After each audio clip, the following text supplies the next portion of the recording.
পঞ্চায়েতের মতো লোকসভা ভোট হবে না, বরং তৃণমূল এবার হারে হারে টের পাবে। নির্বাচন কমিশনের ওপরেই আস্থা রয়েছে তার।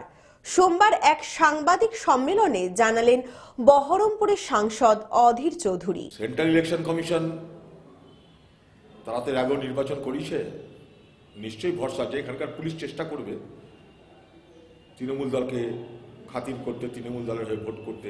পুলিশ বিভিন্ন জায়গায় থ্রেটও দিচ্ছে এখনো, কিন্তু আমাদের ভরসা আছে কেন্দ্রীয় বাহিনীর উপরে, কেন্দ্রীয় নির্বাচন কমিশনের উপরে ভরসা আছে। সবকিছুর উপরে আমরা নিজেরা সতর্ক,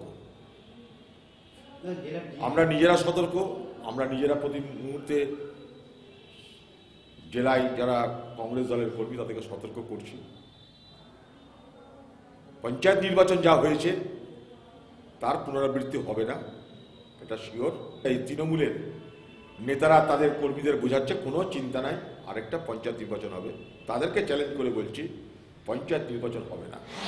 বাংলার মুখ্যমন্ত্রী জগন্নাথ দেবকে যতই পুজো দিক, বাংলাতে আর পঞ্চায়েত ভোট হবে না, পঞ্চায়েত ভোটের পুনরাবৃত্তি হবে না।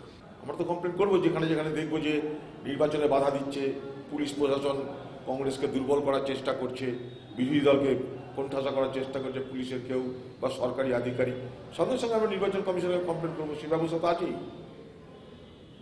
ব্যক্তিগত কারোর সঙ্গে কারোর কিছু নয়, আমাদের যে বাধা দেবে তার সঙ্গে, যে বাধা দেবে সেখানে তো আমাদের রেজিস্ট করতেই হবে।